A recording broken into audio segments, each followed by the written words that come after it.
Action there. How big does SADTU believe is this threat of the possible splinter union being formed?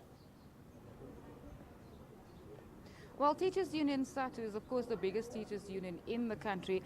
And they are saying, the national leadership is saying that they are unfazed by reports and rumors that this new union is being formed. And what we've just heard is that the president is on his way to address this 1,500 strong gathering. And with me to discuss the issues further that the union will be pressing through its national leadership is its Secretary General Mugwena Maluleke. Mr. Maluleke, good morning and thank you for joining us. Is SADTU still a strong and united union, given the fact that you've spent a considerable amount of time in court battling it out with your own members and also this reports of a splinter union being formed? SADTU is still strong. SADTU is determined to remain strong and defend its legacy and the tradition of our organization. We have seen a very small group of people who have been taking the union to court. We are happy that the outcome of the court has indeed reaffirmed our constitution and our unitary nature as an organization. And therefore, we are here in this particular Congress as a united and a very focused organization. Would you describe this time for the union as its tumultuous ever, because you have had serious battles to fight amongst yourselves? Well, I would not say that, I would not describe in that particular. What I can say, yes, there are challenges in the organization. There were people who have got different views, and therefore we will normally encourage particular views as long as they're expressed in the correct forum. As SADTU, we are focused, we are united, and we are very strong. Now take us through the most pressing issues that you have tabled here on the agenda that will be discussed in the next coming days. Well, the Congress will be discussing quite a number of policy issues that are aimed at improving the quality of education in our country. One of the fundamental issue is about early childhood education, which is an area that has been ignored by our policymakers. One, in terms of the qualifications of the teachers, and secondly, in terms of the number of learners that have got to be given, preparatory lessons for them to benefit from education.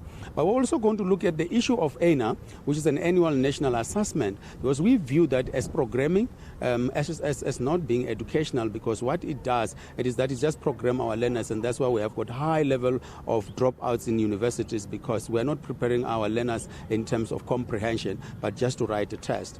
But let's talk about the annual national assessments. Isn't it SADTU's view, or are you not concerned about the fact that maths and literacy rates in the country are so low? Is it not a good thing that these matters are assessed and that we do have an understanding of where our learners are at? We have got standards that we can be able to assess where our learners are. So we are saying ANA should be on a 3-year cycle, so that you are then able to diagnose. After diagnosing, you put the correct remedy. So intervention strategies that we have now are not going to help us in the near future, because basically it is that you are diagnosing every year, but you don't have intervention strategies. And it is not even in terms of international standard, because international practice is that PISA, which is an international assessment, is over a 3-year period. And it has helped many countries. So we are saying we agree to the test, but not ENA, because ENA was not meant to be an annual test. Basically, it is meant to be a diagnostic test to say where we are, and therefore we put measures in place to correct the weaknesses that are there. Now let's talk about the matric exams. We are 24 days away from the final exams being written. There's been huge problems in the country, especially in the Northern Cape, where in Kuruman 55 schools have closed down because the community is demanding a tarred road in that area. What is SADTU's view on that, and have you intervened in that matter? We have indeed intervened in the matter. We have encouraged our teachers to continue to encourage learners to go. However, the situation was such that it was not going to be possible for our teachers to be in schools because they were not going to be safe.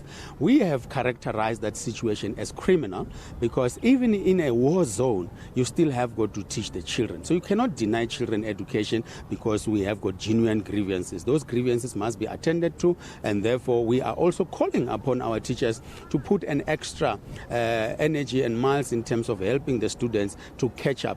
Indeed, we are 24 days to the final examination of the matriculants. We are still encouraging the learners and the teachers to work more harder together and collaboratively to ensure that we improve the result. But not only quantitatively, we want to improve the result qualitatively so that we can increase the number of people that can help our country to grow economically and in terms of stability politically. Let's talk about the redeployment of teachers issue. You have a situation in the Eastern Cape where the provincial education department has announced that they will be embarking on that process. What is SADTU's view on that? Redeployment is a collective agreement that we have signed, which we support as an organization. We encourage the Department of Education in the Eastern Cape not to bypass processes. They must make sure that they are able to satisfy all the processes of redeployment so that it helps the teachers to be able to understand the importance of them being in the schools where we need the teachers. First is that they must encourage the teachers to volunteer to the nearby schools so that we do not have a situation where there's a learner in the classroom but there is no teacher. So that is our position. It's a collective agreement. It's binding to all of us. Let's talk about what is being discussed here, return to the core issues at hand for the next couple of days. You've talked about in your statement about saying that people who have not been invited, your own members whom you have taken disciplinary action with, those people who are part of or reportedly part of forming this breakaway union, you've urged them to stay away. Are you expecting any ructions at the conference? Well, we still want to reiterate our position. If anyone is not invited, you must not even come closer to our Congress because, look, we are a professional union, a union that must be able to set an example for our children in the country. We cannot tolerate hooliganism, we cannot tolerate anarchy, and therefore we are saying that there will be no eruptions in this Congress. There will be different views, and those views will be managed inside the Congress. But are you prepared or have you prepared for any eventuality? The union is more than prepared to ensure that it handles any eventuality. And that's why we want to send a stern warning. Do not come closer to our Congress. Anyone has got a right to form a union or join any other union. A union owes nobody any right or anybody anything. Actually, you have a duty to defend the organization rather than to say the union owes you a right. It is not a right to be in leadership. It is a responsibility.